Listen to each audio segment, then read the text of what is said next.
හරි අයබෝවන් අද වීඩියෝ එකෙන් අපි කතා කරන්න බලාපොරොත්තු වෙන්නේ 2012 MCQ පේපර් එකේ 38 වෙනි MCQ එකේ ඉඳන් ඉදිරියට තියෙන MCQ ප්‍රශ්න වලට උත්තර ටික ගන්න විදිහ තමයි මේ වීඩියෝ එකෙන් කතා කරන්නේ. subscribe කරන්න අපේ YouTube channel එකට. අපි ඉස්සරහට මේ වගේ වීඩියෝ දිගටම දානවා.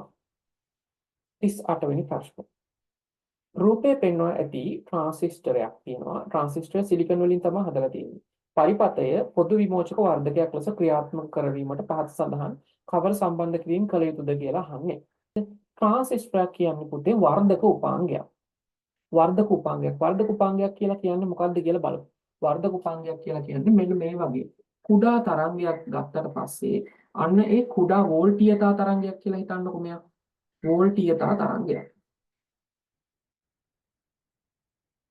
කුඩා වෝල්ටීයතා තරංගයක් විශාල වෝල්ටීයතා තරංගයක් කරන්න, ඒ කියන්නේ විස්තාරය වැඩි වෝල්ටීයතා තරංගයක් බවට පත් කරන්න අපිට පාවිච්චි කරන්න පුළුවන් වෙන්නේ ට්‍රාන්සිස්ටරය කියන වර්ධක උපාංගය.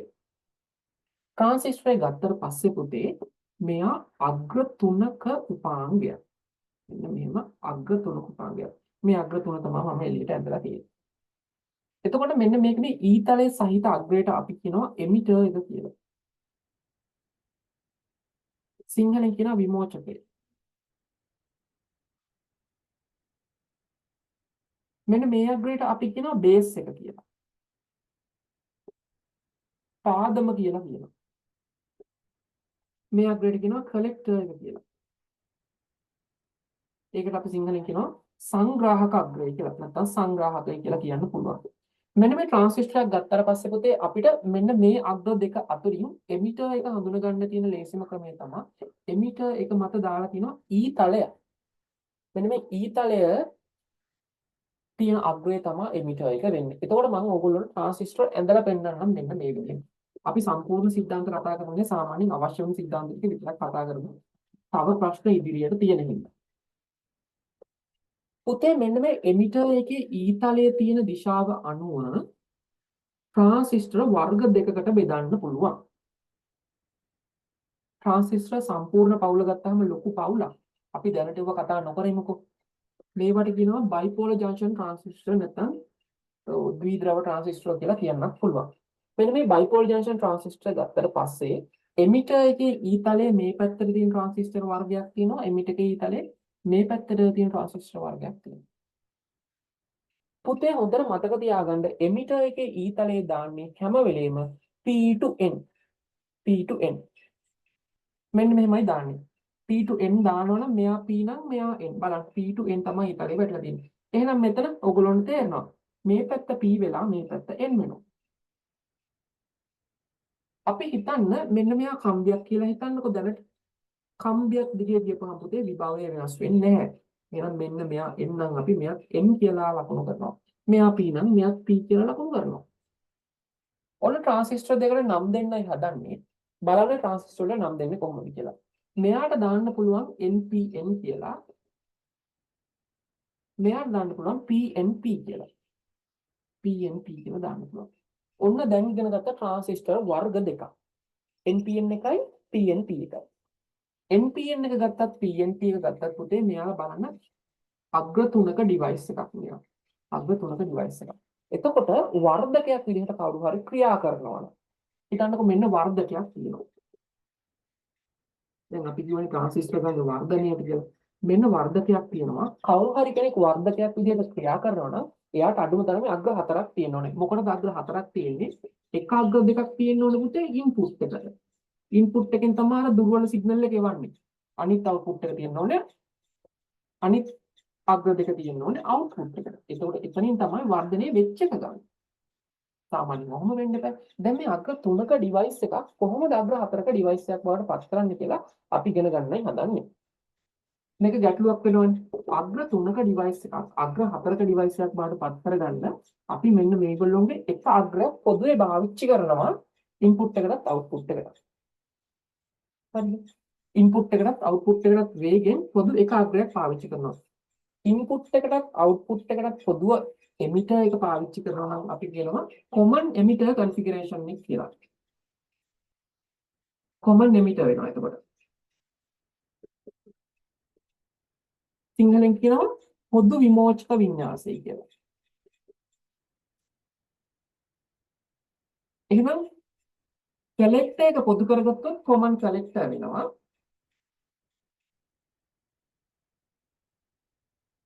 බේස් එක පොදු කරගත්තොත් කොමන් බේස් වෙනවා. සිංහල නම් ගත්තොත් පොදු සංග්‍රහ වින්‍යාසය, පොදු පාදම වින්‍යාසය. හරි. දැන් ඔන්න වර්ධකයක් විදිහට ක්‍රියා කරන්න අපි ට්‍රාන්සිස්ටරේ හදාගත්තා. කොහොමද කරේ? එක අග්‍රයක් පොදු කරගත්තා. ඉන්පුට් එක පැත්තට, අවුට්පුට් එක පැත්තට. එහෙම කරාට පස්සේ ඔන්න දැන් මෙයා වර්ධකයක් විදිහට පාවිච්චි කරන්න පුළුවන්. මෙන්න. දැන් හිතන්න මෙයා මෙහෙම ගත්තයි කියලා.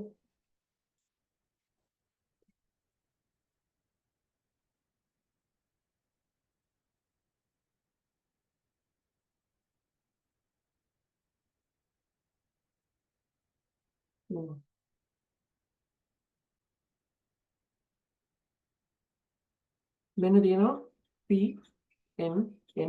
NPN transistor. NPN ट्रांजिस्टर තමයි බහුතරව පාවිච්චි කරන්නේ. මොකද NPN ट्रांजिस्टर වල බහුතර වාහකයේ ඇවිල්ලා ඉලෙක්ට්‍රෝන. එතකොට ඉලෙක්ට්‍රෝන වල සචලතාවය වැඩි. ඒවා දීර්ඝ විදිහට තියරි සහිතව ඔයගොල්ලෝ තියරි පන්ති වලින් ඉගෙන ගන්න. දැන් මම මේ කොමන් එමිටර් එකක් විදිහට පාවිච්චි කරනවා. මෙන්න මේ එමිටර් එක කියන අග්‍රය, එමිටර් එක කියන අග්‍රය අවුට්පුට් එකට මෙන්න මේ පැත්තට ගත්තොත් අවුට්පුට් එක සර්කිට් එක මේක කියලා. අවුට්පුට් එක පැත්තටත් ඉන්පුට් එක පැත්තටත් පොදුවේ පාවිච්චි කරනවා. එමිටර් කියන අග්‍රය. බලන්න මේ සර්කිට් එක දිහා මේ සර්කිට් එකේ මෙන්න මේ අග්‍රය මෙන්න මේ පැත්ත ගත්තොත් මේ අර්ධය ගත්තොත් අපි කියමු අවුට්පුට් අර්ධය කියලා. මේ අග්‍රය ගත්තොත් ඉන්පුට් අර්ධය.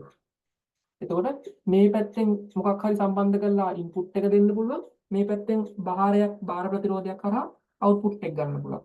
බලන්න ඉන්පුට් සර්කිට් එකයි අවුට්පුට් සර්කිට් එකටයි දෙන්නටම පොදු වෙලා තියෙන්නේ එමිටර් කියන අග්‍රය. එමිටර් කියන අග්‍රය. එතකොට මෙන්න මේක කොමන් එමිටර් කන්ෆිගරේෂන් එක කියලා කියන්න පුළුවන්. හරිනේ. දැන් යම් ප්‍රශ්නෙට රූපයේ පෙන්වන ඇත්තේ ට්‍රාන්සිස්ටර් පරිපථයක් පොදු විමෝචක වර්ධකයක් ලෙස ක්‍රියා කරනවානේ. වර්ධකය කියන එක ඔන්න ඉගෙන ගත්තා. පොදු විමෝචක අවස්ථාවක් ඔන්න ඉගෙන ගත්තා. එස ක්‍රියා කරවීමට නම් කියලා නෑනේ පොදු විමෝචක වර්ධකයක් විදිහට ක්‍රියා කරවන්න. දැන් මෙහෙම සර්කිට් එක හදාගත්ත පළියට මෙයා වැඩ කරයිද? එහෙම වැඩ කරන්නේ නැහැ. මෙයා තව පොඩි තත්වයකට පත් කරන්න ඕනේ. ට්‍රාන්සිස්ටරයක් පුතේ ට්‍රාන්සිස්ටරයෙන් ප්‍රයෝජනයක් ගන්න නම් අපි එයාගේ ඇක්ටිව් රීජන් එකට අරන් ඉන්න ඕනේ. ඇක්ටිව් රීජන් එක කියලා කියන්නේ ක්‍රියාකාරී කලාපයට. ක්‍රියාකාරී කලාපයට අරගෙන එන්නේ නැතිව ට්‍රාන්සිස්ටරයෙන් අපිට වැඩක් ගන්න බෑ. හරිද? මිනිස්සෙක් වගේ තමයි. හිතන්නකො මිනිස්සෙක් ක්‍රියාකාරී නැත්නම් එයාගෙන් අපිට වැඩක් ගන්න බැහැනේ. ට්‍රාන්සිස්ටරත් එහෙම තමයි. ඒතකොට ට්‍රාන්සිස්ටර් ගත්තාම අවධි තුනක් තියෙනවා ඒගොල්ලෝගේ. නැත්නම් කලාප තුනක් තියෙනවා. ඒක නම් පොඩි විස්තරයක් කියලා ඉන්න. ඔය ඕනම ට්‍රාන්සිස්ටරයක් ගත්තාම අවධි තුනක හැසිරෙනවා. පළවෙනි අවධිය ගත්තාම එයාලා නිද්‍රාගතව ඉන්න අවධිය. ඒ කියන්නේ කිසිම වැඩක් නැහැ. මෙලෝ වැඩක් කරන්න නැති අවධිය තමයි කට් ඔෆ් රීජන් එක. කපාහැරිය කලාපය. සිංහලෙන් කියනවා කපාහැරිය කලාපය කියලා. දෙවැනි අර්ධය තමයි ක්‍රියාකාරී කලාපය.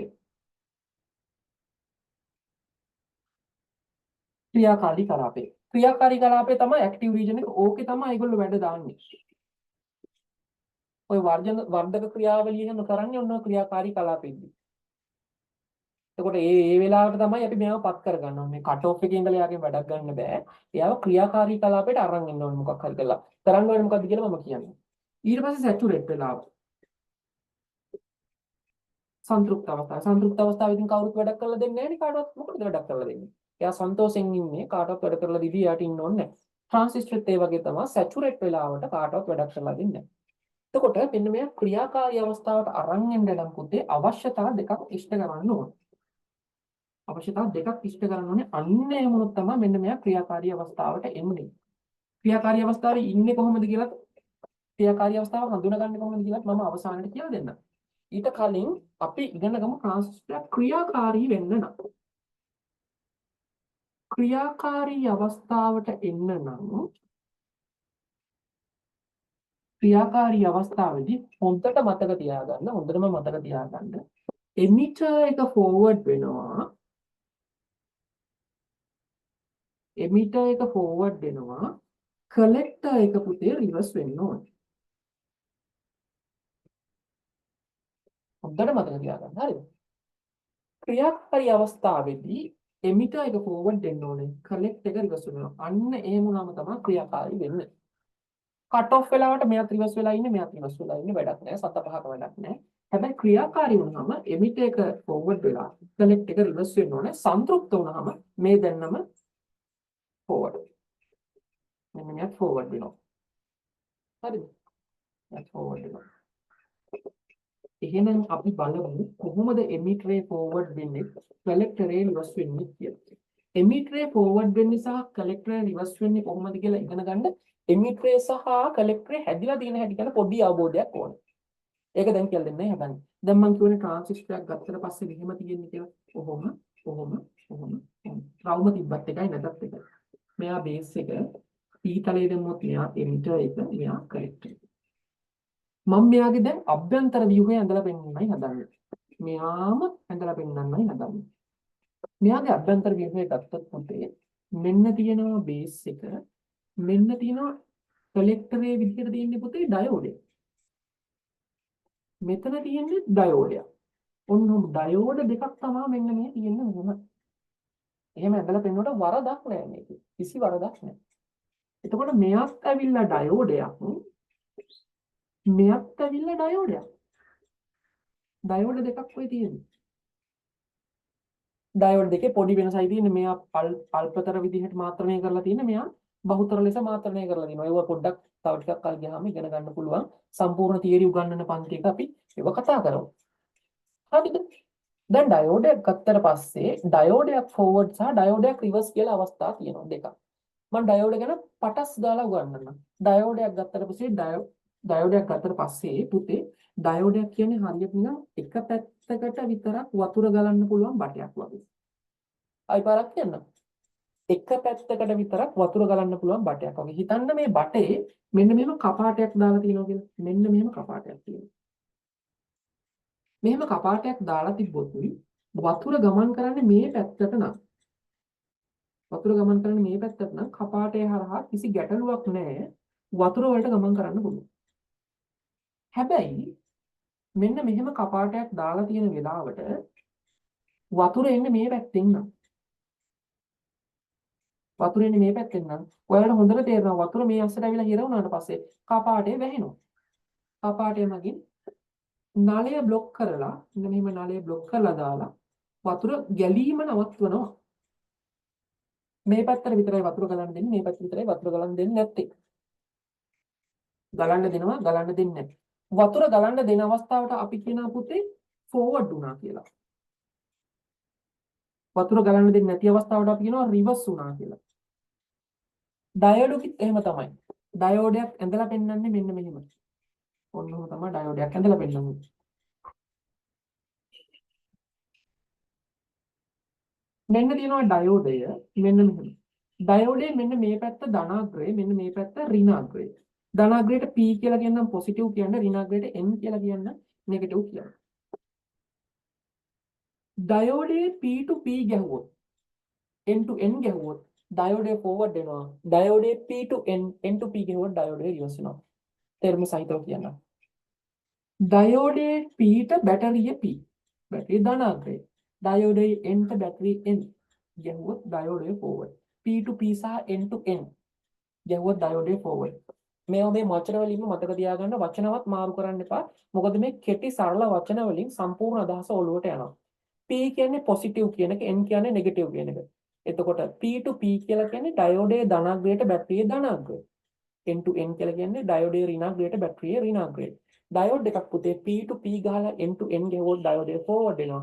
P to N ගහලා N to P ගහුවොත් ඩයෝඩේ රිවර්ස් වෙනවා. පරිපත් දෙක ඇඳලා පෙන්නන්න. පරිපත් දෙක ඇඳලා පෙන්නන්න. හරි. බලන්න මෙන්න මෙහෙම. මෙන්න තියෙනවා ඩයෝඩයක්. මෙන්න තියෙනවා ධනාග්‍රය, මෙන්න තියෙනවා ඍණාග්‍රය. මෙන්න තියෙනවා P එක, මෙන්න තියෙනවා N එක. P to P ගහන්නයි හදන්නේ. මෙන්න P to P ගෙවුවා. ඩයෝඩ් එක forward. මෙන්න P to N ගෙවුවා N to P ගෙවුවා. ඩයෝඩ් එක reverse. මෙන්න forward අවස්ථාව. මෙන්න reverse අවස්ථාව. forward අවස්ථාවේ මෙන්න බැටරියේ ධනාංගයෙන් එළියට ධාරාව එළියනවා. මෙන්න එනවා ඩයෝඩ් එක හරහා ධාරාව ගමන් කරනවා. reverse අවස්ථාවේදී ඩයෝඩ් එක හරහා ධාරාව ගමන් කරන්නේ නැහැ. මේ පරිපථයේ ධාරාවක් ගමන් කරන්නේ නැහැ. හරි. එතකොට ওই කාරණා දෙක ඉගෙන ගන්න ඕනේ මෙන්න මේක ඉගෙන ගන්න කලින්. ट्रांसिस्टर फॉरवर्ड रिवर्स කරන්න කලින් ඩයෝඩ් එක फॉरवर्ड रिवर्स වෙන හැටි ඉගෙන ගන්න ඕනේ. හරි. දැන් යන්කෝ මේක.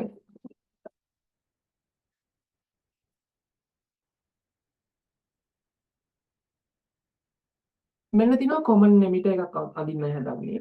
මෙන්න.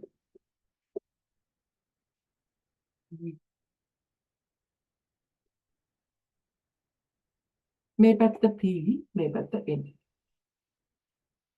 අපි කියමු මේක emitter එක කියලා. මේක collector එක මේක base එක.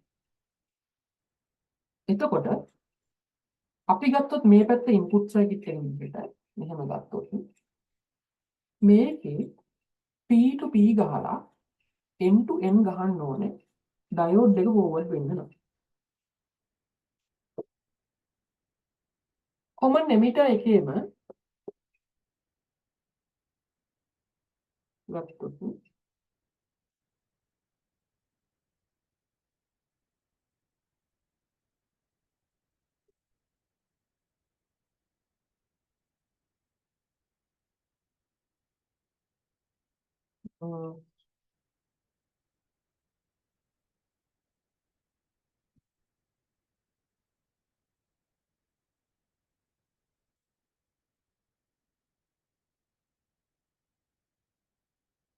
කොහොම ඊට පස්සේ මේක ගත්තොත් මෙයා ඍණාග්‍ර එහෙනම් මේ පැත්තට ධන එක වදින්න ඕනේ. කොහොම තමයි වදින්න ඕනේ. ඒක පොඩ්ඩක් නිකන් සංකීර්ණයි වගේත් මම ඔයාලට සරල එක අඳලා පෙන්නන්නම්. හරි. මෙන්න බලන්න. එමිටර් එක forward කරලා තියෙන්නේ මෙතන. කලෙක්ටර් එක reverse කරලා තියෙන්නේ මෙන්න මෙතන. හරිද? එමිටර් එක forward කරලා තියෙන්නේ කොහොමද? N to N ගහලා P to P ගහලා තියෙන්නේ. බලන්න මෙයා P මෙයා N. එතකොට කලෙක්ටර් එක reverse කරලා තියෙන්නේ කොහොමද? මෙතන ඩයෝඩ් එක මේ දෙන ඩයෝඩ් දෙකක්. මෙතන ඩයෝඩ් එක මෙතන P මෙතන N එකට බැටරිය P එක ගහලා තියෙන්නේ. එහෙනම් එයා reverse වෙනවා. කතා දෙකක් නෑ. හරි. ඔහොම තමයි අපි common emitter configuration එකේදී transistor active අවස්ථාවට අරන් ඉන්නේ. active අවස්ථාවට අරන් ඉන්නේ මහා. අපි පරිපථ සටහනේ අඳින්නේ. අපි මේ circuit අඳින්නේ නැහැනේ. ඇතුලේ තියෙන වදලා circuit අඳින්නේ පරිපථ සටහන මෙහෙම අඳින්නේ. එතකොට මෙහෙම අඳින්නේ. ඔන්න transistor මෙන්න මේ රවුම නම් අඳත් එක නැත්ත් එකයි. NPN එකක් නෙවෙයි. මෙහෙම එකක් ගන්න මෙහෙම එකක් ගන්න මෙහෙම එකක් ගන්න. හරි. එතකොට PN එහෙනම් මෙයා P to P කියනවා N to N කියනවා. අවුලක් නෑ. මේ පැත්තේ මෙයා එන්නේ මෙතන P එකක් ගහනවා මෙතන ගන්නවා. ඔන්න මෙයා මෙහෙම තමයි common emitter configuration එකේදී මම active region එකට අරන් ඉන්නේ. දැන් හරි. දැන් වැඩ. දැන් මෙයා වැඩ කරනවා. දැන් මෙයා common emitter configuration එකේ ඉන්නේ. දැන් මේවට නිශ්චිත වෝල්ටේජ් දාගයන් දුන්නාට පස්සේ මේ IB ධාරාව අනුව අපිට මෙයාව active region එකට අරන් එන්න පුළුවන්. IB ධාරාවෙන් තමයි අපි මෙයා මොන region එකට අරන් යනවද කියලා තීරණය කරන්නේ. IB ධාරාව බිඳුවයි නම් මෙයා cut off වෙලා ඉන්නේ. මෙයා බේස් එකේ ඉඳලා තමයි IB ධාරාව. මෙයා IC ධාරාව. මෙයා IE ධාරාව. IC ධාරාව ඔහොම. ධාරා තුන අදින්න ඔහොම. හරි. බේස් එකේ කරන්ට් එක පුතේ බිඳුවයි නම් එයා cut off region එකේ ඉන්නේ. හරිද? බේස් එකේ කරන්ට් එක මයික්‍රෝ ඇම්පියර් වලින් තමයි බේස් එකේ කරන්ට් එක අපි මයින්නේ. බේස් එකේ කරන්ට් එක මයික්‍රෝ ඇම්පියර් 5ක් 10ක් විතර වෙද්දි මෙයා ඇක්ටිව් වෙන්න පටන් ගන්නවා. උපරිම බේස් එකේ කරන්ට් එක මයික්‍රෝ ඇම්පියර් 25ක් 30ක් වෙද්දි මෙයා ඇක්ටිව් රීජන් එකේ උපරිම අවස්ථාවේ ඉන්නේ. ඊට පස්සේ බේස් එකේ කරන්ට් එක සාමාන්‍යයෙන් 35 40 වගේ වෙද්දි මෙයා සැචුරේට් අවස්ථාවට එනවා. දැන් නිකමට තේරෙන්න ඕනේ බේස් එකේ කරන්ට් එක අනුව තමයි මෙයා ඇක්ටිව්ද කට් ඔෆ්ද සැචුරේට්ද කියන මොන රීජන් එකේද ඉන්නේ කියන එක තීරණය කරන්නේ බේස් එකේ කරන්ට් එක අනුව. හරි. එතකොට මේක ආශ්‍රිතව ඉගෙන ගන්න තියෙන තියරි කොටස ඔච්චරයි. දැන් අපි ප්‍රශ්නයක විසඳගන්නේ කොහොමද කියලා බලමු. දැන් මෙතන ඔයගොල්ලන්ට පරිපථ සටහනක් දීලා තියෙනවා. බැටරි දෙකක් දීලා තියෙනවා. එතකොට බැටරි දෙකක් සහ ප්‍රතිරෝධ දෙකක් දීලා තියෙන්නේ. මේ ප්‍රතිරෝධ දෙක බලන්න ප්‍රතිරෝධ දෙකේ තියෙනවා සංදි තුනක් P Q සහ S කියන සංදි තුන තියෙනවා. ඒතර ඕගොල්ලන්ට හොඳටම තේරෙනවා මේ AB E කියන පැත්තට තමයි ප්‍රතිරෝධ ටික සම්බන්ධ කරන්න ඕනේ. පිටිපස්ස පැත්තට තමයි මේ බැටරි ටික සම්බන්ධ කරන්න ඕනේ. මේක මෙහෙමනේ. දැන් ප්‍රශ්නේ පෙන්නලා ගන්න හොඳේ. දීලා තියෙන්නේ එහෙම. මෙහෙම තියෙනවා මෙහෙම තියෙනවා මෙහෙම තියෙනවා. මෙහෙම ප්‍රතිරෝධයක් දාලා මෙහෙම සම්බන්ධ කරලා තියෙනවා. මෙහෙම ප්‍රතිරෝධයක් දාලා මෙහෙම සම්බන්ධ කරලා තියෙනවා. මෙහෙම තිබ්බට බය වෙන්න එපා. මේක ඔන්න P කියලා අග්‍රයක් දීලා දෙනවා earth කරලා තියෙන්නේ. මෙන්න බේස් එකේ අග්‍රය B කියලා දීලා තියෙනවා. මෙතන දීලා දෙනවා A කියලා. හරි. ඊට පස්සේ ඉතින් අරකට අර විදිහටම දැන් මෙතෙන්ට තමයි මෙන්න මේ පැත්තට තමයි ඔයගොල්ලෝ තේරුම් ගන්න ඕනේ. අර ප්‍රතිරෝධ දෙක සම්බන්ධ කරන්න ඕනේ. ඔන්න ඔහොම. ඇයි බලන්න ඉතින් අර අග්‍ර තුනක් දීලා තියෙනවා නැත්නම් මෙන්න මේ අග්‍රේ කොහාට සම්බන්ධ කරන්නේ මේ පැත්තට සම්බන්ධ කරන්න අග්‍රයක් නැහැ. එතකොට ප්‍රතිරෝධය දීලා තියෙන්නේ අපිට මෙන්න මෙහෙම රූපේ දීලා තියෙන්නේ. කොහොම? එතකොට දැන් මේක ගෙනලා මෙතනින් සම්බන්ධ කරන්නද මේක ගෙනලා මෙතනින් සම්බන්ධ කරන්න බෑනේ. එතකොට නැත්නම් මේ අග්‍රේ සම්බන්ධ කරන්න දිහාවක් නැතුව එන්න. හරි. එතකොට එයාස පැහැදිලිවම සම්බන්ධ කරන්න ඕනේ මෙතන. බැටරි සම්බන්ධ කරන්න ඕනේ කොහොමද කියලා කල්පනා කරන්න. දැන් මේ පැත්තටයි ඊතලයේ දාලා තියෙන්නේ. හරිද? මේ පැත්තටයි ඊතලයේ දාලා තියෙන්නේ. එහෙනම් මෙයා P, මෙයා N, මෙයා N, මෙයා M. එමිටර් එක මොකද කරන්න ෆෝවර්ඩ් කරන්න ඕනේ කලෙක්ට් එක රිවර්ස් කරන්න ඕනේ. එමිටර් එක ෆෝවර්ඩ් කරන්න P to P ගහන්න ඕනේ, N to N ගහන්න ඕනේ. බැටරි දීලා තියෙන්නේ කොහොමද? බැටරි දීලා තියෙන්නේ මෙන්න මෙහෙම. බැටරි දීලා තියෙන්නේ මෙන්න මෙහෙම. එතකොට බැටරිය ධනාග්‍රය කොහෙද තියෙන්නේ? බැටරිය ඍණාග්‍රය කොහෙද තියෙන්නේ කියලා හොයා ගන්න ඕනේ. දැන් වෙන මේ ප්‍රායෝගික දැනුමත් ඕන වෙන වෙලාවක. වීඩියෝ එක ටිකක් පෝස් කරලා බලන්න බැටරිය ධනාග්‍රය තියෙන්නේ කොහෙද කියලා බැටරිය ඍණාග්‍රය තියෙන්නේ කොහෙද කියලා හිතලා බලන්න. චුට්ටක්. අපි දැන් හොයාගත්ත බැටරි එකක් අපි බලමු බැටරි එකේ ධනාග්‍රය කොහෙද තියෙන්නේ බැටරි ඍණාග්‍රය කොහෙද තියෙන්නේ කියලා. මම හිතනවා ඔයගොල්ලන්ට දැන් මෙන්න පේනවා ඇති මෙන්න බැටරියේ ධනාග්‍රය තියෙන මෙන්න මේ උඩ කොටසේ. මේ හොඳට පේන්න තියෙනවා. මම හිතන්නේ දැන් පේනවා. බැටරියේ ඍණාග්‍රය තියෙන මෙන්න මේ යට කොටසේ. බැටරියේ ඍණාග්‍රය තියෙන යට කොටසේ. හරි එතකොට මේ පැත්ත N නම් N to N ගහන්න ඕනේ එමිටරේ ෆෝවර්ඩ් වෙන්න. එහෙනම් බැටරිය අඳින්න ඕනේ මෙන්න මෙහෙම. බැටරි තුන අඳින්න ඕනේ මෙන්න මෙහෙම.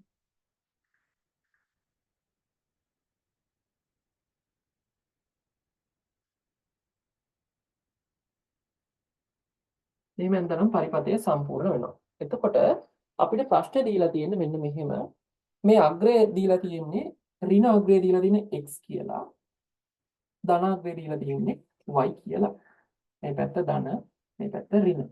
එහෙනම් අපිට සම්බන්ධකම් තමයි උත්තර විදිහට දීලා තියෙන්නේ. x ට ගහන්න ඕනේ e, x ට ගහන්න ඕනේ e, y ට ගහන්න ඕනේ a. y ට ගහන්න ඕනේ. අපි උත්තර තෝරන්නේ ඔන්න ඔය දෙකෙන්.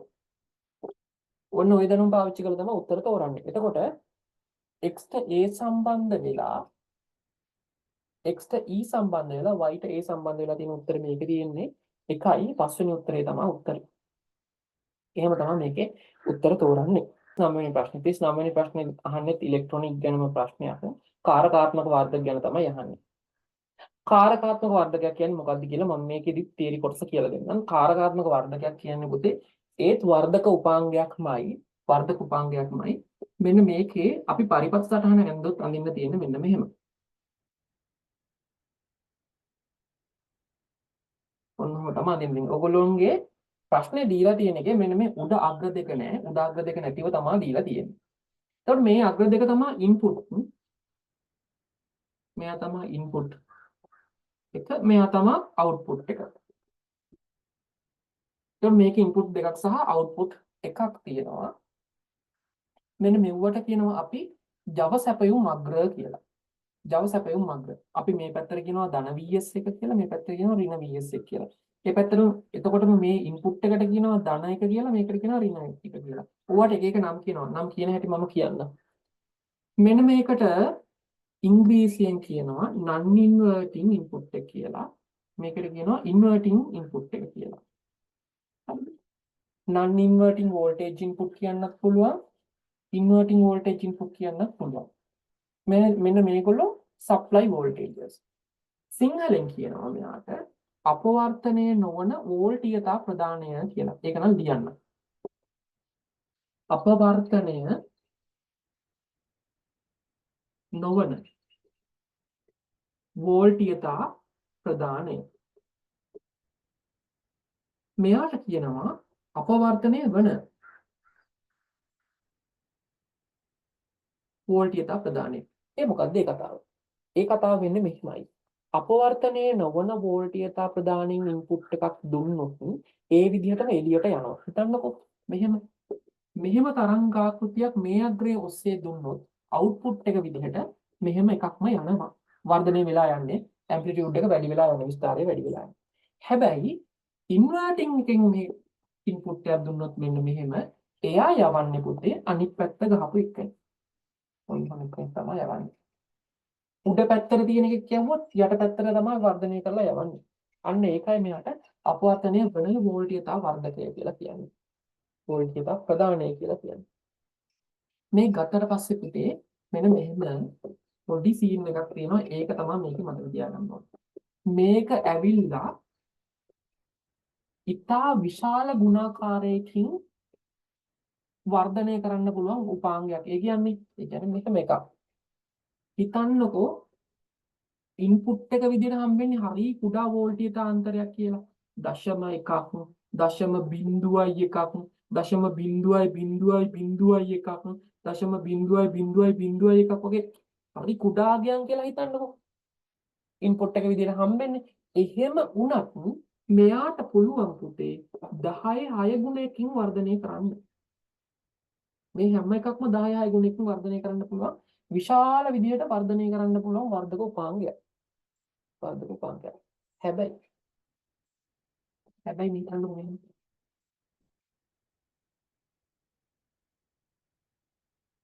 මෙන්න තියෙනවා වෝල්ටීයතා ප්‍රදානය මෙන්න තියෙනවා අවුට්පුට් එක. ඒතකොට මේ දෙන්නක වෙනස තමයි බලන්නේ. V1 ඍණ V2. ඉතින් මෙයා ධන නම් මෙයා ඍණ නම් අවුට්පුට් එක වෙන්නේ V out තුනොත් ඒක අවුට්පුට් වෝල්ටීයතාවයට තමයි V out කියලා එන්නේ. V out සමානයි A වාරයක් V1 ඍණ V2. කොහොම සූත්‍රකින් තමයි අවුට්පුට් එක ගන්න අපි. ඒතර V out එක ඇවිල්ලා ඒකෙලින්ම 10/6ක්. V out එක ඇවිල්ලා 10/6ක් V1 ඍණ V2. හිතන්නකො 0.1ක වෝල්ටීයතාව වෙනසක් තිබ්බයි කියලා මේ V1 ඍණ V2කට. ඒත් ඉතින් 10/5ක් වෙනවා. නේ? ඒත් 10/5ක් වෙනවා. එහෙම වුණොත් පුතේ හිතන්නකො 0.1ක වෝල්ටීයතාව වෙනසකට අපි 10/5ක් වෝල්ට් V out විදිහට හම්බුණොත් 10/5ක් වෝල්ට් V out විදිහට. ඒ කියන්නේ පුතේ 10 3 එව්වත් 100ක් කිලෝ වෝල්ට් හම්බ වෙනවා එළියට. ප්‍රායෝගිකව වෙන්න පුළුවන්ද? මේ හිච්චි මේ හෙන පොඩි මේ ඉලෙක්ට්‍රොනික ඩිවයිස් එකකින් 0.1ක ඉන්පුට් එකක් දුන්නාට පස්සේ නැත්නම් 0.1ක වෙනස සහිත ඉන්පුට් එකක් දුන්නාට පස්සේ වෙන්න මේ කිලෝ වෝල්ට් 100ක් විතර එළියට එනවා. වෙන්න පුළුවන්ද? නෑ වෙන්න බෑ. එහෙම එළියට එන්න දෙන්නේ නෑ පුතේ. මෙච්චර ගුණාකාරයකින් වර්ධනය කරාට එහෙම එළියට එන්න දෙන්නේ නෑ. කවුද එළියට එන්න දෙන්නේ නැත්තේ? මෙන්න මේ දෙන්න. ඒ දෙන්නා ඉන්නවා මුරකාරයෝ දෙන්නා වගේ මුර දේවතාවෝ දෙන්නෙක් වගේ ඉන්නවා. මෙතන ධන VS එකා මෙහෙම ඉන්නවා. මෙතන ඍණ VS එකා වෙන මෙහෙම ඉන්නවා. උන් දෙන්න මොකද කියන්නේ? උඹලා කොහොම වර්ධනය වුණාට කමන්නේ. අපේ ගානෙන් එහාට එක අඩියක් එළියට යන්න දෙන්නේ නැහැ. ධන VS එක 10යි නම් උපරිම එළියට යන්න දෙන්නේ ධන 10යි. ඍණ VS එක ඍණ 10යි නම් උපරිම එළියට යන්න දෙන්නේ ඍණ 10යි. ඊට වඩා යන්න දෙන්නේ නැහැ. මෙයා කොච්චර වර්ධනය වුණත් ඊට වඩා යන්න දෙන්නේ නැහැ. මේගොල්ලෝ 10ට වඩා අඩු වෙනව වර්ධනය වෙලා ඉන්නේ අවුලන්නේ ඵලයන් කියලා යවනවා. එහෙම නෑ. හැබැයි මුන් දෙන්න දෙන්නේ නැහැ පුතේ. මීට වඩා ලොකු ගාණක් එළියට යන්න දෙන්නේ. උදාහරණයක් හදලා පෙන්නන්න. උදාහරණයක්.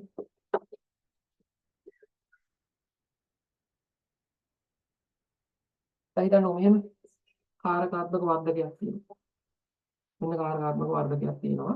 මෙන්න V1 මෙන්න V2. මෙන්න මෙයාට 5ක් වෝල්ට් තියෙනවා. මෙන්න මෙයාට ඍණ 5ක් වෝල්ට් තියෙනවා V out එක. තමයි හොයන්නේ. මෙයාට දෙනවා පුතේ පළවෙනි අවස්ථාවේ මම දෙනවා. පළවෙනි අවස්ථාවේ දෙනවා. මෙයාට වෝල්ට් 1යි මෙයාට කිසිම එකක් දෙන්නේ නැහැ. එයා භූගත කරනවා. ඒකට මම ඔන්න හොයන්න හදන්නේ V out එක. V out එක හොයන්න හදන්නේ. V out එක හොයන්න දානවා සූත්‍රය. V out සමානයි 10 6ක් වතාවක් V1 ඍණ V2. මෙයා V1 මෙයා V2. එතකොට 10 6ක් වතාවක් 1 ඍණ බිඳුව. 10 6ක් වෝල්ට්. දැන් 1යි 10 6ක් එළියට යන්න හදන්නේ. පිස්සු හැදෙයි. යන්න දෙනවද? යන්න දෙන්නේ නැහැ. මූ කියනවා පිස්සු 1යි 10ක් යන්න දෙන්න බෑ. ඕනනම් උඩරිම 5ක් යන්න දෙන්නම් කියලා. V out එක මේ වෙලාවට මොකද වෙන්නේ? වෝල්ට් 5යි. යන්න දෙන්නේ නැහැ ඊට වඩා. හරි. දැන් මොකද කරන්නේ ඊළඟ අවස්ථාවේ? ඊළඟ අවස්ථාවේ මෙයාට වෝල්ට් එකක් දෙනවා. මෙයා ගෙනල්ලා භූගත කරනවා. මෙයාට වෝල්ට් එකක් දෙනවා. මෙයා ගෙනල්ලා භූගත කරනවා. මෙයා ධන, මෙයා ඍණ. හරි. ගාන හදමු. එතකොට මොකද වෙන්නේ? V out සමානයි. V out සමානයි 10 6ක් වතාවක් V1 ඍණ V2. ඒකමයි දාන්නේ හොඳේ. 10 6 වතාවක් V1 බිඳුවයි V2 1යි. ඍණ 1යි කියලා එන්නේ උත්තරේ. එතකොට මොකද කරන්නේ? ඍණ 1 ගුණ කිරීම 10 6ක්. ඍණ 10 6ක් යන්න හදනවා එළියට. මෙයා කොහෙද එව්ව දෙන්නේ? ඍණ කට්ටිය ගැන බලාගන්න ඍණ 1 කරා. ධන කට්ටිය ගැන බලාගන්නේ ධන 1 කරා. ඍණ 1 කරා මොකද කියන්නේ? එහෙම මේ ඍණ තිබ්බයි කියලා ඍණ 10 6ක් මං එළියට යන්න දෙන්නේ නැහැ. ඕගොල්ලන් උඩරිම ඍණ 5ක් එළියට යන්න දෙන්නම් කියනවා. ඒ වෙලාවට V out එක මොකද? ඍණ 5යි. ඔය වඩා දෙන්න එළියට. දෙන්නෙම නැහැ. හරි. ඕක තමයි સિદ્ધාන්තය. මේ ගානේ දීලා තින්නේ එහෙම එකක්. දැන් බලමු මේ ගාන ඇතුලේ මේ පොඩ්ඩක් නිර්මාණශීලීවන දීලා තියෙන්නේ. ඒ වෙලාවට අමුවට સિદ્ધාන්ත චෙක් වෙන්නේ නැහැ. පොඩ්ඩක් නිර්මාණශීලීව තමයි දෙන්නේ. ඒ වගේ වට හුරු වෙලා යන්න ඕනේ. දැන් මෙහෙමනේ තියෙන්නේ. මෙන්න කාරකාත්මක වර්ධකයේ තියෙනවා. මෙන්න කාරකාත්මක වර්ධකයේ තියෙනවා. මේ දෙක යනවා දීලා නැහැ. ඒක අපි යන්න ගමු. ධන හෝ ඍණ 10 ජව සැපයුම් වෝල්ටිතාවය. එහෙනම් ධන 10යි මෙයා ඍණ 10යි. වෝල්ටිතාවෙන් ක්‍රියාත්මක වන 741 කාරකාත්මක වර්ධකයක අපවර්තනය වෙන ප්‍රදානයට රූපයේ පෙන්වන ඇති පරිදි කාලය සමග රේඛීය වැඩි වෙන වෝල්ටීයතා ප්‍රදානයක් දෙනවා. මෙන්න ඍණාග්‍රය මෙතන දීලා තියෙන්නේ. මෙයා කාලෙත් එක්ක මෙහෙම වැඩි වෙනවලු. කාලෙත් එක්ක මෙහෙම වැඩි වෙනවලු. ධන එකට දීලා තියෙනවලු කාලෙත් එක්ක මෙහෙම විචලනයක්. පළවෙනි තප්පර පහේ වෝල්ට් 5යි, දෙවෙනි තප්පර පහේ බිඳුවයි. තුන්වෙනි තප්පරේ ආයි වෝල්ට් 5යි, ආයි බිඳුවයි. හතරවෙනි තප්පරේ එහෙම. වෝල්ට් 5යි, ඊළඟ තප්පරේ බිඳුවයි. එහෙම. කොහොමද වෝල්ටීයතා ප්‍රදානය දීලා දෙන්නේ? මේ කියන්නේ මොකද්ද? පළවෙනි තප්පරේ වෝල්ට් 5ක් දෙනවා, දෙවෙනි තප්පරේ වෝල්ට් එකක්වත් දෙන්නේ නැහැ. තුන්වෙනි තප්පරේ ආයි වෝල්ට් 5ක් දෙනවා, හතරවෙනි තප්පරේ දෙන්නේ නැහැ. පස්වෙනි තප්පරේ ආයි වෝල්ට් 5ක් දෙනවා, ඉන්කේ දෙන්නේ නැහැ. එහෙමනේ කියන්නේ. දැන් බලමු සූත්‍රය දදා බලමු මොකද වෙන්නේ කියලා. පළවෙනි තප්පරය කියන්නේ හිතන්නකෝ මෙන්න මේම කාලාන්තරයක් නේ. මෙන්න මේම කාලාන්තරයක්. එතකොට පළවෙනි තප්පරයට දාලා දාමු සූත්‍රය. V out සමානයි V in 10 6 වතාවක් V1 ඍණ V2. එතකොට V out එක කියලා කියන්නේ 10 6 වතාවක් පළවෙනි තප්පරේ අවුලක් නැහැ වෝල්ට් 5ක් තියෙනවා. V1ට මෙයා තමයි V1 ධන එක තමයි V1 වෙන්නේ. හරිද? ඍණ එක V2. ඊට පස්සේ මෙයාටත් මොකක් හරි ඍණ පොඩි අගයක් ඇති. ඉතින් අපි දන්නේ ඍණ සමහර වෙලාවට මෙතන උඩරිම ගිහිලා තියෙන වෝල්ට් 5ක්නේ. මෙතන ඉතින් වෝල්ට් 0.5ක් විතර ඇති. අපි දාමු 0.5ක් විතර. එතකොට 4.5 ගුණ කිරීම 10යි 6ක් එනවා. අවුලක් නැහැ. දැන් මොකද කියන්නේ ධන 10 බලන් ඉන්නේ. ධන කට්ටිය ගැන බලාගන්නේ ධන එක න. 4.5යි ගුණ කිරීම 10ක් එළියට යන්න දෙන්නේ නෑඩෝ. ඕනනම් උඩරිම 10ක් යන්න දෙන්නම් කියනවා. උඩරිම 10ක් යන්න දෙන්නම් කියනවා. එතකොට යා V out එක විදිහට දෙන්නේ ධන 10යි. ඔන්න දෙවෙනි තප්පරයට ආවා. දෙවෙනි තප්පරයට ආවා. දෙවෙනි තප්පරයේදී මෙයා 0 වෙනවා. මෙයා 0 වෙනවා. එහෙනම් V out එක සමානයි 10 6 වතාවක් V1 ඍණ V2. මෙන්න 10 6යි V1 බිඳුවයි V2 ඉතින් මොකක් හරි ඍණාගයක් ඇති. අපි කියමුකෝ දැන් කලින් 0.5 නිද්ද එකක් විතර. මොකක් ප්‍රස්තාරයේ ඉතින් අපිට අගයන් දීලා නැහැ නේ. උපරිම අගයන් 5ක් කියලා දෙන අපි ආසන්නයට දාමුකෝ. එකක් කියලා. එතකොට ඍණ 1 ගුණ කිරීම 10 6ක්. ඍණ 1 ගුණ කිරීම 10 6ක් යන්න දෙන්නේ නෑඩෝ කියලා කවුද කියන්නේ? මෙන්න මෙයා. ඍණ 10 දෙනවා. එහෙනම් ඍණ 10යි එළියට යන්නේ. ඍණ 10. ඕක ඉතින් මාරු වෙවි යනවා. ධන 10යි ඍණ 10යි. ධන 10යි ඍණ 10යි මාරු කර කර ප්‍රධාන විදිහට ලබා දෙනවා. එතකොට ප්‍රධාන ප්‍රස්ථාරයක් යනකොට වෙන්නේ ප්‍රධානයේ ප්‍රස්ථාරයක් යනකොට වෙන්නේ මෙන්න මෙහෙම. ප්‍රස්ථාරය ඇතුලේ ධනත් ලකුණු කරන්න වෙනවා ඍණත් ලකුණු කරන්න වෙනවා. මෙතන ධන 10යි. මෙතන ඍණ 10යි. එතකොට පළවෙනි තප්පරේ ධන 10ක් දෙනවා. දෙවෙනි තප්පරේ ඍණ 10ක් දෙනවා. ඊට පස්සේ ධන 10ක් දෙනවා ඍණ 10ක් දෙනවා. ධන 10ක් දෙනවා ඍණ 10ක් දෙනවා. කොහොම තමයි උත්තරේ එන්නේ. ධන 10ක් සහ ඍණ 10ක් අතර මාරු වෙමින් පොල්ටියතාවය විචලන වෙනවා. උත්තරේ එකෙත් 5. පස්වෙනි උත්තරේ තමයි තියෙන්නේ. තාර්කික ద్వාර කියන්නේ මොනවද කියලා අපි පොඩ්ඩක් කතා කරමු. පුතේ තාර්කික ద్వාර කියලා කියන්නේ ඉලෙක්ට්‍රොනික විද්‍යාවේ ඩිජිටල් ඉලෙක්ට්‍රොනික්ස් වල වැදගත්ම කොටසක්. තාර්කික ద్వාර පාවිච්චි කරන්නේ තර්ක ගොඩනගන්න. අරකම වුණොත් මෙහෙම වෙනවා. අරක අරහෙම වුණොත් මේක මෙහෙම වෙනවා. අරක අරහෙම වෙලා මේක මෙහෙම වෙලා මේක මෙහෙම වුණොත් තවත් එකක් අරහෙම වෙනවා. අර එහෙම වපසාරියක් එහෙම තත්ත්වයක් ගොඩනගන්න තමයි තාර්කික ద్వාර කියන එක පාවිච්චි කරන්නේ. ඔගොල්ලෝ O level වල ICT කරලා තියෙනවා නම් මේක දන්නවා. AND gate තියෙනවා, OR gate තියෙනවා, NOT gate තියෙනවා. එහෙම විවිධ තාර්කික ద్వාර වර්ග තියෙනවා. උදාහරණයක් විදිහට මෙහෙම හිතන්නකෝ. අපිට ඕන වෙනවා සෙන්සර් එකක් ගොඩනගන්න කාර් එකකට සෙන්සර් එකක් ගොඩනගන්න ඕන වෙනවා. හිතන්න කාර් එකේ එන්ජින් එක ඔන් කරලා තියෙද්දි එන්ජින් එක ඔන් කරලා තියෙද්දි සීට් බෙල්ට් එක දාලා නැත්තම් ලයිට් එකක් පත්තු වෙන්න ඩෑෂ්බෝඩ් එකේ ලයිට් එකක් පත්තු වෙන්න. හරි. තව අවස්ථාවක් මේකම එන්ජින් එක ඔන් වෙලා තියෙද්දි වයිපරේ ඔන් වෙලා තියෙනවා නම් නැත්තම් දොර ඇරිලා තියෙනවා. වයිපරේ නෙමෙයිනේ. වයිපරේට වඩා දොර වැදගත්. එන්ජින් එකත් ඔන් වෙලා නම් තියෙන්නේ දොරත් ඇරලා නම් door is open නම් අන්න ඒ වෙලාවට ලයිට් එකක් පත් වෙන්න ඕනේ. හිතන්න ඔන්න ඔය වගේ තත්ත්ව කීපයක් යටතේ එකම ලයිට් එකක් පත් වෙන්නේ නැත්නම් එකම සයිරන් එකක් එලාම්යක් වදින්න අපිට ඕන වෙනවා පොඩි සෙන්සර් එකක් ඩිවලොප් කරගන්න. ඔන්න ඔය සෙන්සර් එක ඩිවලොප් කරගන්න අපිට ඕන වෙනවා තාර්කික ద్వාර කියන જાතිය. තාර්කික ద్వාර යොදාගෙන තමයි ඔන්න ඔය සෙන්සර් එක ඩිවලොප් කරන්නේ. එතකොට ඒකට තමයි ඔය AND gate, OR gate, NOT gate වගේ NAND, NOR, EXOR අනම්මනම් ඔය ගේට්ස් පාවිච්චි කරන්නේ ඔන්න ඔය වගේ වැඩවලට. හරි. ඒ පාඩම ඔයගොල්ලෝ ඉගෙන ගන්නවා තව ටික කාලෙකින්. ඉලෙක්ට්‍රොනික වල ඩිජිටල් ඉලෙක්ට්‍රොනික්ස් කියන කොටසේ ඔක ඉගෙන ගන්නවා. එතකොට පුතේ AND gate එක ගත්තොත් AND gate එක ඇඳලා පෙන්නන්නේ මෙන්න මෙහෙම. ගොඩක් කට්ටිය මේක දන්නවා. AND gate එක ඇඳලා පෙන්නන්නේ මෙන්න මෙහෙම. මේක A නම් මේක B නම් මේක output එක F කියලා කියනවා. F සමානයි A වරක් B කියලානේ ගොඩක් කට්ටිය කියන්නේ. ඔක හරි. හරිද නෑ? ඒ ಗುಣ කිරීම B කියලා තමයි කියන්නේ. නමුත් ඔయిత වඩා අදහසක් මේකේ තියෙනවා. AND gate එකේ ඇත්ත අර්ථය තමයි හොඳට මතක තියාගන්න AND gate එකේ ඇත්ත අර්ථය input ඔක්කොම එක වුණොත් විතරයි output එක වෙන්නේ. ඒකයි එකට AND කියලා කියන්නේ. AND කියලා ලියන්නේ මේ. හැමෝම කියන්නේ A වරක් B input ಗುಣ වෙනවා කියලා කියන්නේ. එහෙම ගත්තත් ගණිතයේ පැත්තෙන් අවුලක් නැහැ. නමුත් සත්‍ය සැබෑ අර්ථය ඇවිල්ලා AND gate එකේ purpose එක ඔක්කොම input එක වෙන්න ඕනේ. ඔක්කොම input එක වුණොත් තමයි output එක වෙන්නේ. එක input එකක් හරි 0 වුණොත් output එක 0 වෙනවා. එක input එකක් හරි 0 වුණොත් output එක 0 වෙනවා. හරි. OR gate එක ඕකේ අනිත් පැත්ත. OR gate එකේ වෙන්නේ OR gate එක අඳින්නේ මෙන්න මෙහෙමනේ. OR gate එක අඳින්නේ මෙන්න මෙහෙම. OR gate එකේ එක ඉන්පුට් එකක් එක වුණා නම් ඇති අවුට්පුට් එක එක වෙනවා. එක ඉන්පුට් එකක් එක වුණා නම් ඇති අවුට්පුට් එක එක වෙනවා. අරකට වඩා වෙනස්. හරිනේ දැන් බලන්නකො මෙන්න මේකේ. පෙන්වුවා ඇති තාර්කික පරිපථයන්ගෙන් කවරක් පහත දක්වා ඇති ආකාරයට ක්‍රියා කරයිද කියලා අහනවා. අඳලා බලමු.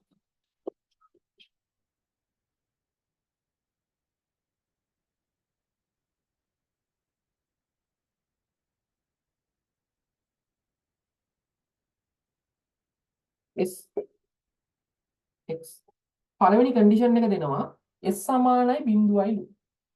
S සමානයි 0 වූ විට F සමානයි x ලු. F සමානයි x ලු. මෙන්න F S සමානයි 0යි නම් පුතේ මෙතන not එකක් තියෙන්නේ. not එක කාපු ගමන් අනිත් පැත්ත ගන්නවා. මෙතන 1 වෙනවා. මෙතන 0 තිබ්බොත් මෙතන 1 වෙනවා. මෙතන 1 තිබ්බොත් මෙතන 0 වෙනවා. මෙතන 0 හින්දා දැන් 1 වෙලා තියෙන්නේ. අයි පාරක් කියන්නම් මෙන්න මෙතන තියෙනවා S සමානයි 0යි. S සමානයි 0යි නම් මෙතන 0යි නම් මෙතන 1 වෙනවා. not එකෙන් තමයි මේක එක කරන්නේ. ඊට පස්සේ කියනවා output එක සමානයි F ලු. F සමානයි x වෙනවා කියන්නේ. ඒ කියන්නේ මෙහෙම. මේ x සමානයි 1 වුණොත් සමානයි 1 වුණොත් output එක 1 වෙනවා. x සමානයි 0 වුණොත් output එක 0 වෙනවා. බලන්න. කෙලින්ම x ගේ අගයනේ output එකට එන්නේ හැම වෙලෙම. x 1 කරොත් output එකත් 1 වෙනවා. x 0 කරොත් output එකත් 0 වෙනවා. ඒක තමයි කියන්නේ f සමානයි x වෙනවා කියලා. x ට මොන අගයද ගන්න? a අගයටම f වෙනවා. ඔව් හරි. පළවෙනි එක හරි. එතකොට මෙන්න මේ සර්කිට් එක ඒ විදිහට වැඩ කරනවා. මෙයා ඒ විදිහට වැඩ කරනවා. බලමු දෙවෙනි එක නෑ ඒ විදිහට වැඩ කරනවාද?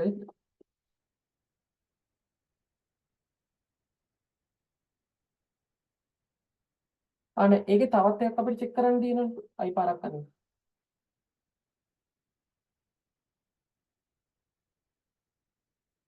S සමානයි 0 වුණාම. S සමානයි 1 වුණාම. S සමානයි 1 නම් පුතේ මේක අනිවාර්යෙන් 0යිනේ. මේක 0 නම් අනිවාර්යෙන් මේ F සමානයි 0 වෙන්න ඕනේ. මොකද හැම ඉන්පුට් එකක්ම 1 වුණොත් විතරයි මෙයා 1 වෙන්නේ. ඒකට මෙතන 0 වෙච්ච ගමන් මෙයා 0 වෙලා යනවා. ඒක හරි. ඒකට පළවෙනි සර්කිට් එකේ ඔය කියන කන්ඩිෂන් දෙකම සැටිස්ෆයි වෙනවා. අහුලක් නැහැ.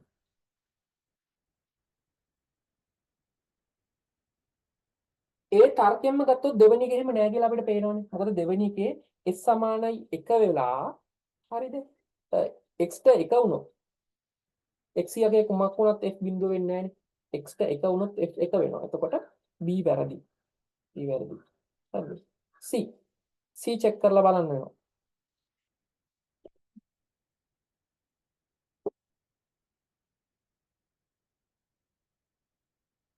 මෙන්න තියෙනවා. c ගේ අපි දෙවෙනි ලොජික් එක චෙක් කරමු.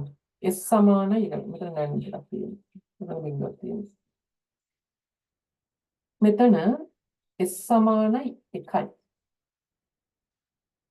s සමානයි 1යි නම් මෙයා බිඳුවයි.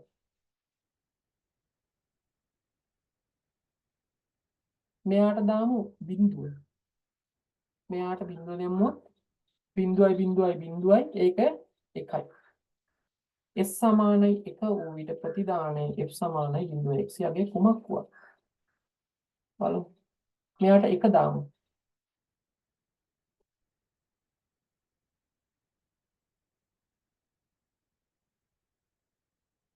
එකයි බිඳුවයි ඒකේ not එක 1යි.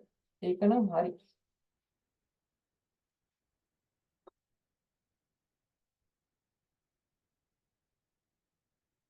පළවෙනි ලොජික් එක.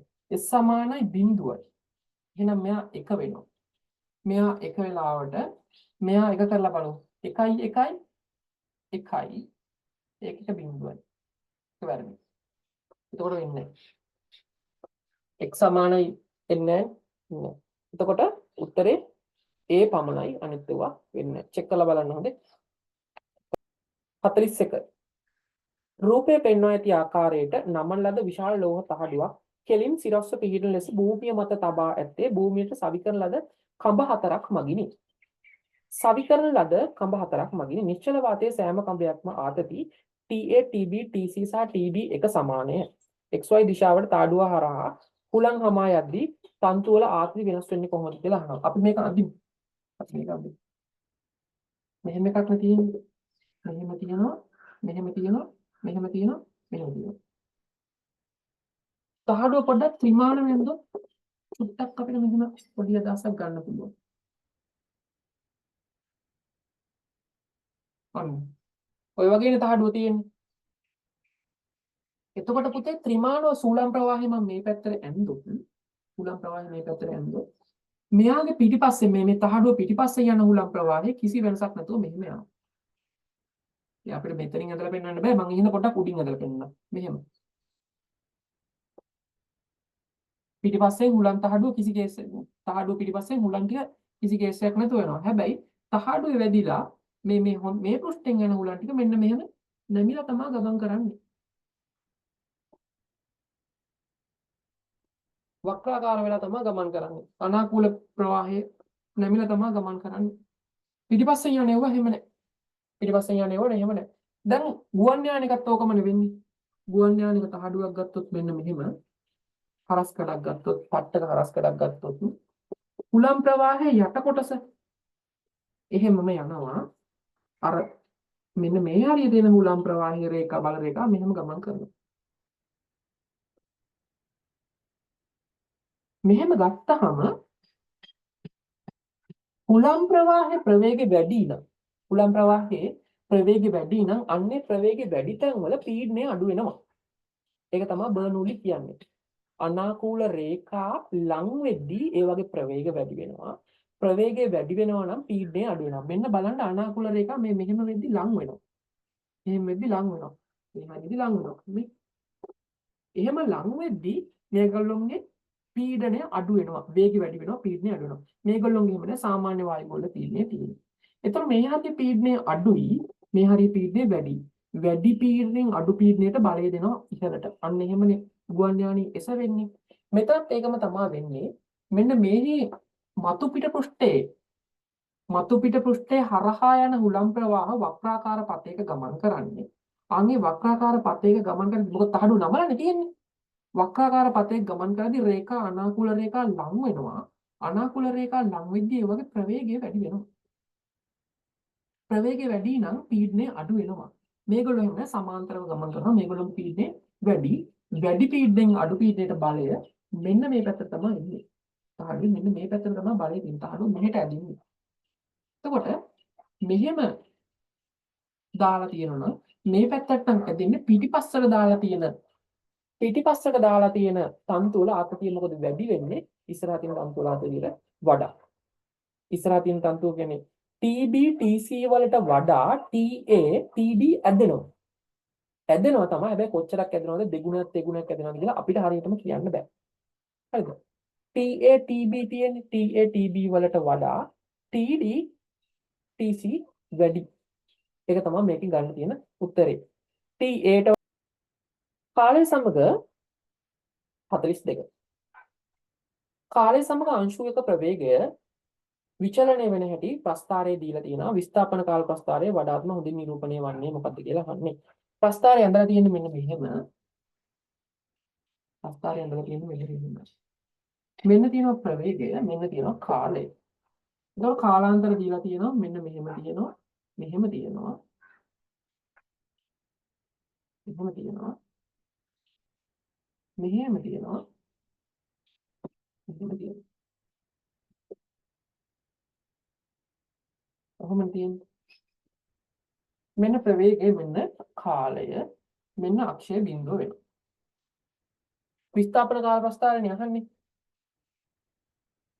පළවෙනි අවස්ථාවේ බලන්න තියෙන්නේ ඒකාකාර ත්වරණයක්.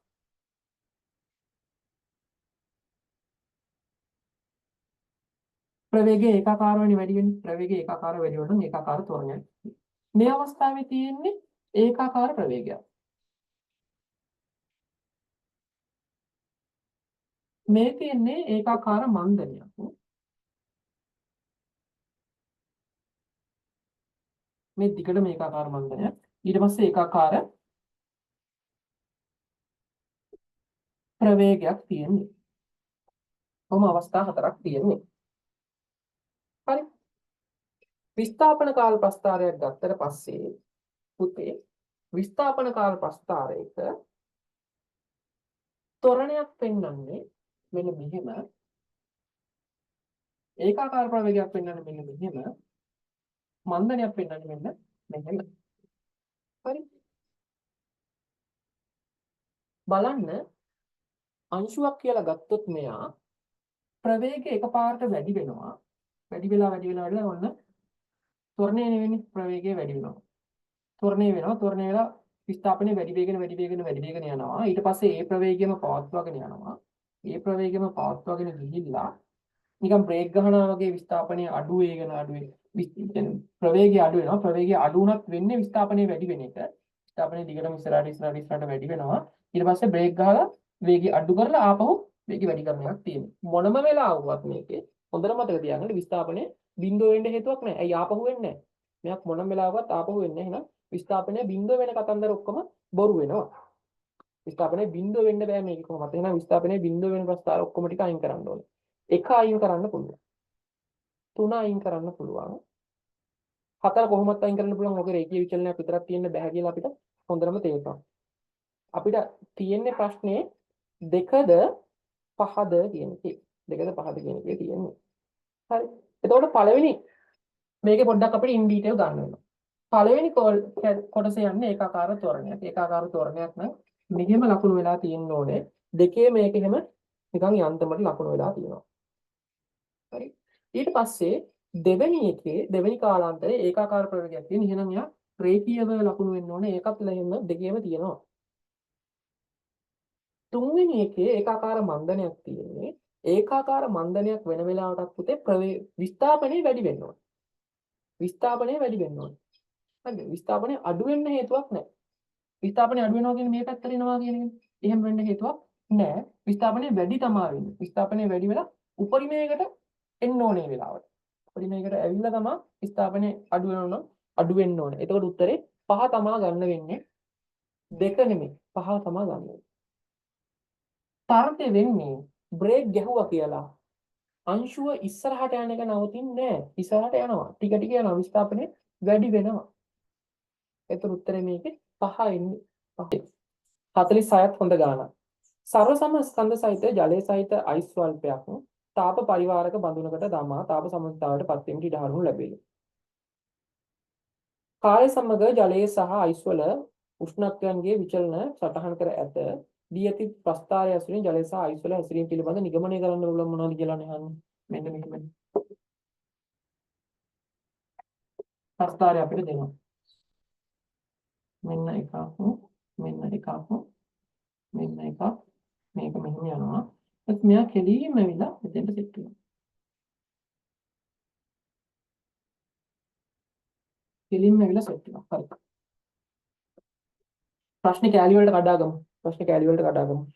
සර්ව සමස්කන්ධ සහිත ජලය සහ අයිස් ස්වල්ප ප්‍රමාණ තාප පරිවාරක බඳුනක් වලට දමා තාපජ සමතුලිතතාවයට පත් වෙමින් ඉඩ හරිනු ලැබේ. අයිසුත් තියනවලු ජලයක් තියනවලු. මෙන්න බඳුනක් තියෙනවා. බඳුනට අයිසුත් දානවා ජලයක් දානවා. දාලා ඉවර වෙලා සමතුලිතතාවයට පත් වෙන්න ඉඩ අරිනවලු. ඒ ඉඩ ඇරියට පස්සේ ඒ දෙන්නගේ ප්‍රස්ථාර හැසිරෙන්නේ මෙන්න මේ විදිහට. මෙන්න එක්කෙනෙක් මෙන්න අනිත් එක්කෙනා. හරි. මේ ප්‍රස්ථාරය ඇසුරින් කොහොමද මේ අවසාන උෂ්ණත්වයේ මිශ්‍රණයේ තත්ත්වය නිගමනය කරන්න කියලා කියන්නේ. හරි. අපි ඔක්කොම කලින් මේ ප්‍රස්ථාර දෙක වෙන් කරලා අඳුන ගන්න වෙනවා. පළවෙනි ප්‍රස්ථාරය මොකක්ද දෙවෙනි ප්‍රස්ථාරය මොකක්ද කියලා. හරි. මට කියන්නකෝ බලන්න මේක A කියලා ගත්තොත් මේක B කියලා ගත්තොත් A කවුද B කවුද? මොකද වෙන්නේ? පොඩ්ඩක් වීඩියෝ එක පෝස් කරලා හිතන්න බලන්න. මම කියන්නේ ඔයාලා වීඩියෝ එක පෝස් කරලා හිතන්න. හරි. මෙතන මෙහෙම නෙවෙන්නේ. බලන්න මෙයාගේ උෂ්ණත්වය අඩු වෙනවා මෙයාගේ උෂ්ණත්වය වැඩි වෙනවා. මෙතන තියෙනවා අයිස් මෙතන තියෙනවා ජලය. තාපය පුතේ සංක්‍රමණය වෙන්නේ වතුරේ ඉඳන් අයිස් වලටනේ. වතුරේ ඉඳන් අයිස් වලට තමයි තාපය සංක්‍රමණය වෙන්නේ. එහෙනම් වතුර වල තියෙන තාපය ටික තමයි අයිස් වලට යන්නේ. එතකොට වතුර වල තියෙන තාපය ටික අයිස් වලට යද්දි වතුර උෂ්ණත්වය අඩු වෙනවා. අයිස් වල උෂ්ණත්වය වැඩි වෙනවා. එහෙනම් මේ තියෙන්නේ ජලය උෂ්ණත්වය අඩු වෙන්නේ ජලයේ උෂ්ණත්වය වැඩි වෙන්නේ අයිස් වල. හරි. මෙන්න ජලයේ මොකක් හරි කාම උෂ්ණත්වයක නැත්තේ බිඳුවට වඩා වැඩි මොකක් හරි කාම උෂ්ණත්වයක නැත්තේ අපි දන්නේ මොකක්ද කියලා. අඩු වෙලා පුතේ බිඳුවට ඇවිල්ලා තියෙනවා. බිඳුවට ඇවිල්ලා තියෙනවා. මෙන්න මෙතනින් එහාට තියෙන්නේ මේ පෙන්නන්නේ අර තිබ්බ වතුර ටික සේරම අයිස් වෙනවා කියලා තමයි මේ කියන්නේ. ඒකනේ මේ එක ඉරක් ගිහිලා තියෙන්නේ තනි ඉරක් ගිහිලා තියෙන්නේ. මේ අවස්ථා විපර්යාසයක් නේ තියෙන්නේ. එතකොට බිඳුවේ තිබ්බ මෙතන ඉඳන් බිඳුවේ තිබ්බ වතුර මෙතෙරිද්දි බිඳුවේ තියෙන අයිස් වලත් උෂ්ණත්වය බහැලා තියෙනවා. අයිස් වලත් උෂ්ණත්වය බහැලා තියෙනවා. අර බිඳුවේ තිබ්බ වතුර ටික බිඳුවේ තිබ්බ අයිස් වෙලා තවත් ඒකේ උෂ්ණත්වය බහැලා නම් තියෙන්නේ. අනිත් ඒවත් ඔක්කොම අයිස්නේ. අය වතුරක් තියෙන විදිහක් නැහැ. මොකක්වත් තියෙන විදිහක් නෑ. එතකොට මේකේ ඔක්කොම අයිස් වෙලා තියෙන මිදිලා තියෙන්නේ. උත්තරේ එන්නේ එතකොට ජලයේ සියල්ලම මිදී ඇති අතර කිසිම අයිස් ප්‍රමාණයක් දිය වී නොමැත. උත්තර ශේෂ්ත්‍ර ගත්තට පස්සේ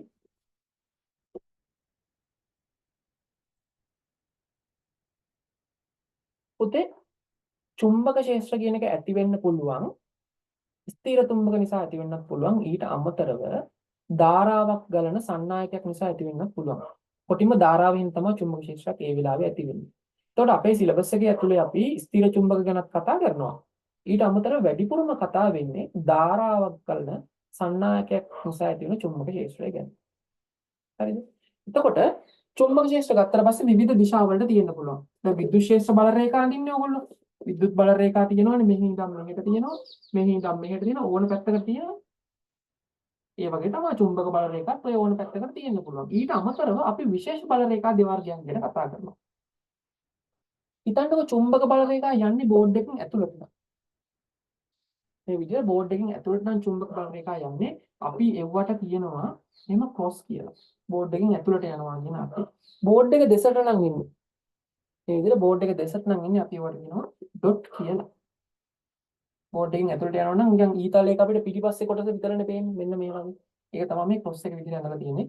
බෝඩ් එක දෙසට යනවා නම් අපිට ඊතලේ තුඩ තමයි පේන්නේ. උඩන් ඒ වගේ බල රේඛා විවිධ වර්ග දෙකක් තියෙනවා. වෙනස් වර්ග දෙකක්.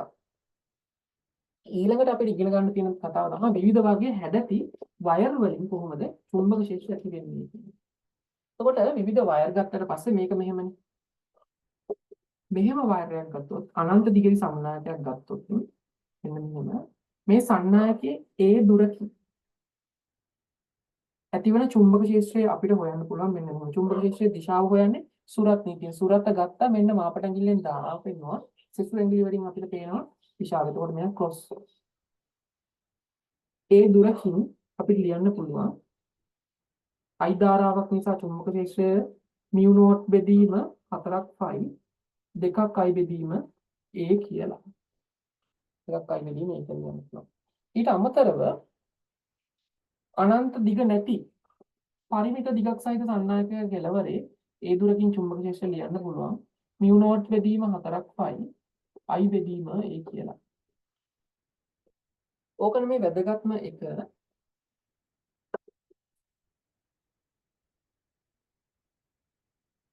වැදගත්ම එක ඇවිල්ලා මෙන්න මෙහෙම කවාකාර කම්බියක් නැත්තම් කේන්ද්‍රික ඛණ්ඩයක් හැදැති තාප කොටසක් නිසා කේන්ද්‍රයේ හටගන්න චුම්බක ශේෂ්ත්‍රය. එතකොට සත්‍ය වශයෙන්ම වයර් එක තියෙන්නේ මෙච්චරයි. මෙයා කේන්ද්‍රික ඛණ්ඩයක් හැදුවොත් තීටා කෝණයක් ආපතනය කරමින් කේන්ද්‍රේ R නම් එතන අපිට ලියන්න පුළුවන් චුම්බක ශේෂ්ත්‍රය. එතකොට මෙතන බලන්න මෙයා මේ පැත්තට යන්නේ උඩට ඩොට් උඩට ක්‍රොස්. B ලියන්න පුළුවන් mu not බෙදීම 4ක් phi I තීටා බෙදීම R කියලා. මෙතන තීටා පුතේ රේඩියන් වලින් දාන්න ඕනේ. තීටා රේඩියන් වලින් දාන්න ඕනේ. රේඩියන් සහ තීටා අතර සම්බන්ධය තමයි රේඩියන් 5 ප්‍රමාණයක් අංශක 180යි. අංශක 180යි. හරි. එතකොට අපි බලමු මේ අවස්ථා තුනක් දීලා තියෙනවා. චුම්බක ශේෂ්ත්‍රය විචලනය වෙන හැටි. මෙහෙම ගත්තාම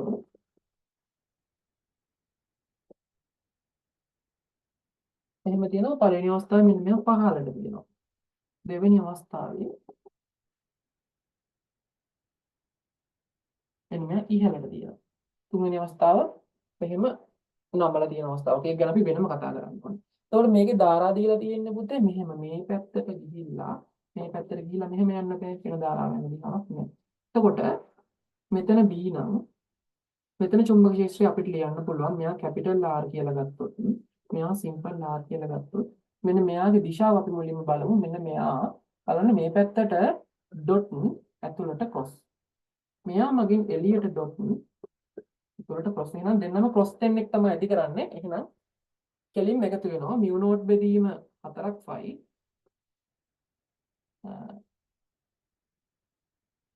I තීටා වතාවක් එකයට R ධන එකයට R. මෙයාගේ බලමු.